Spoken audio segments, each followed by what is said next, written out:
पंजाब केसरी में आप सबका स्वागत है। मैं हूं चंद्रशेखर धरनी। आज केंद्रीय वित्त मंत्री ने बजट पेश किया है। उस बजट को लेकर क्या चर्चाएं हैं, किस प्रकार का बजट है, ये जानने के लिए हम भी फील्ड में निकले और बातचीत करेंगे। इस वक्त रणधीर सिंह बदरान जी से, पेशे से एडवोकेट हैं, पंजाब व हरियाणा बार काउंसिल के पूर्व चेयरमैन हैं। इनसे बातचीत करेंगे। बदरान साहब, आपका स्वागत है। Thank you sir. बदरान साहब, आज के बजट को कैसे देखते हैं आप? देखिए, आज का बजट एक कोरी घोषणाएं और निराशाजनक लगता है। काफ़ी उम्मीदों के साथ पब्लिक में उत्साह था कि आज का बजट कैसा होगा, उनका फ्यूचर कैसे निर्धारित होगा, किन किन लोगों को इस बजट का फ़ायदा मिलेगा। काफ़ी उत्साह था, लेकिन अब निराशा में बदल गया। बदरान साहब, जिस प्रकार से इस बजट में हेल्थ का बजट बढ़ाया गया है और 75 साल से ज़्यादा जो एज के लोग हैं उनको जिस प्रकार से इनकम टैक्स में कई छूट दी गई हैं, उसको लेकर क्या कहेंगे? देखिए, ये बात अच्छी है कि 75 साल से ज़्यादा उम्र के जो पेंशन भोगी हैं उनको इनकम टैक्स रिटर्न भरने से छूट दी गई। ये स्वागत योग्य कदम है और मैं समझता हूँ इसमें कोई दोहराई नहीं, इसकी ज़रूरत भी थी।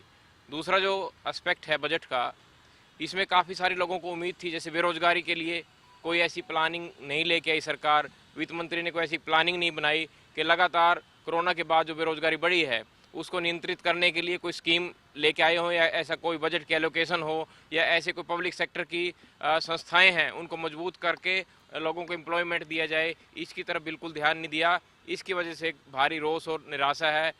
दूसरा एक और एस्पेक्ट इम्पोर्टेंट है, किसानों की जहाँ तक बात है, पूरा भारतवर्ष का किसान कर्जे में दबा हुआ है। किसानों की अधिकतर ज़मीनें बैंकों में मॉर्टगेज हैं, गिरवी रखी हुई हैं, और जो इस स्थिति में नहीं है वो बैंकों का पैसा दे सकें।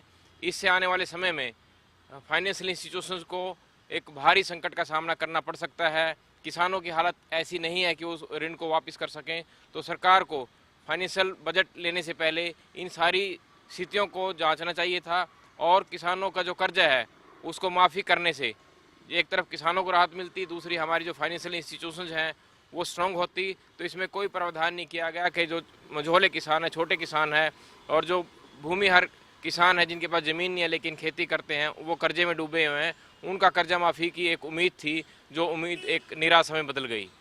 बदरान साहब, अगर देखा जाए इस बजट के अंदर, जैसा कि आप बता रहे हैं, कई चीज़ें अच्छी भी हुई हैं, जैसे कि हेल्थ सेक्टर में चाहे वो कोरोना की वजह से हुआ हो, कोविड-19 जैसे आया, भले ही अभी कोविड-19 चल रहा है लेकिन वैक्सीन आ चुकी है, और कई ऐसे पहलू जो आपने अध्ययन किए हों, क्या लगता है आपको हेल्थ सेक्टर में और क्या हो सकता है? देखिए, हेल्थ सेक्टर हमारे देश का जो विकसित देश हैं उनसे यदि कंपेरिजन करें तो कहीं पीछे है, और हेल्थ सेक्टर में काफ़ी गुंजाइश भी थी। इस सेक्टर में बजट के एलोकेशन में वित्त मंत्री ने बजट बढ़ाया है, ये अच्छा है, लेकिन हमें उम्मीद थी कि इससे ज़्यादा हेल्थ सेक्टर में जोर देने की आवश्यकता थी, ज़्यादा बजट एलोकेशन की आवश्यकता थी। कोविड महामारी के बाद काफ़ी भारी संख्या में संकट का सामना करना पड़ा। हमारे हॉस्पिटल्स नहीं हैं, हमारे पास डॉक्टर्स की कमी है, नर्सिंग स्टाफ की कमी है। इस सारी व्यवस्था को देखते हुए जो बजट एलोकेशन की गई, इससे ज़्यादा बजट एलोकेशन की आवश्यकता थी। दूसरा जो पॉलिसी पहलू है, सैनिक स्कूलों की जो बढ़ोतरी की गई, वो अवश्य एक स्वागत योग्य कदम है। हमारी सीमाओं पर जो सैनिक हैं, हमारे देश की रक्षा करने वाले जो लोग हैं, उनके लिए नए स्कूलों की जो गठन करने की सरकार की योजना है, वित्त मंत्री ने अपने अभिभाषण में कहा, वो अवश्य एक स्वागत योग्य कदम है। इसमें कमेरे व मजदूर वर्ग के लिए आप क्या देखते हैं? कमेरे और मजदूर वर्ग को एक ऐसी स्थिति में खड़ा कर दिया कि जो न जीने की स्थिति में रहेगा, न मरने की स्थिति में। सबसे ज़्यादा यदि इफेक्ट पड़ेगा तो कमेरे वर्ग के ऊपर पड़ेगा, जो अपने हाथ से दिन भर काम करके अपना गुजारा करते थे।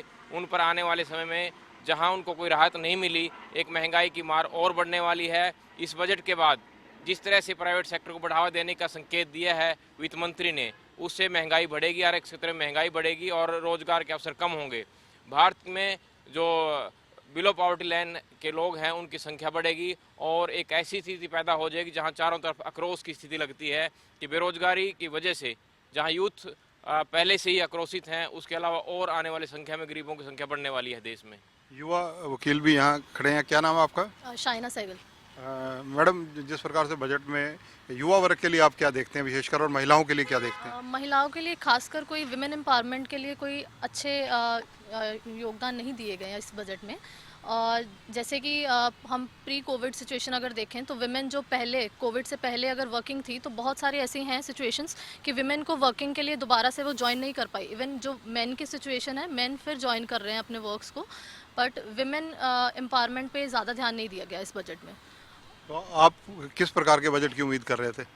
एटलीस्ट विमेन के लिए जॉब अपॉर्चुनिटीज़ ज़्यादा आती, बट जो देखने को नहीं मिली गई इस बजट में अभी। बदरान साहब के पास एक बार दोबारा चलते हैं। बदरान साहब, इस बजट में आपने जो युवा वर्ग का अगर अध्ययन किया हो, क्या नज़र आता है? रोजगार के अवसरों को लेकर क्या किया गया है? रोजगार के अवसर के लिए कोई ठोस बजट में प्रावधान नहीं किया गया। मुझे नहीं लगता कि रोजगार बढ़ेंगे, आने वाले समय रोजगार घट सकते हैं, क्योंकि पब्लिक सेक्टर को प्राइवेट सेक्टर में देने के संकेत किए गए हैं। पब्लिक सेक्टर के कुछ बैंकों के बारे में अभी चर्चाएं हैं, बजट में भी अभी भाषण में भी वित्त मंत्री ने कहा कि 2 पब्लिक सेक्टर के बैंकों में समावेश किया जाएगा, पूंजी निवेश किया जाएगा। इससे लगता है कि आने वाले समय में बेरोजगारी इससे ज़्यादा तेज़ी से बढ़ेगी और जनता में क्रोध होगा, जिसकी वजह से हमारे देश की जो अर्थव्यवस्था है वो और ख़राब होने की कगार पर है। धन्यवाद बदरान साहब। तो ये हैं बदरान रणधीर सिंह, जो कि बार काउंसिल के चेयरमैन रहे हैं हरियाणा, पंजाब और चंडीगढ़ के। जिस प्रकार से जो बजट पर प्रतिक्रियाएं आ रही हैं वो हम दर्शकों तक पहुंचा रहे हैं। कैमरामैन सुनील के साथ चंद्रशेखर धरनी, पंजाब केसरी टीवी, चंडीगढ़।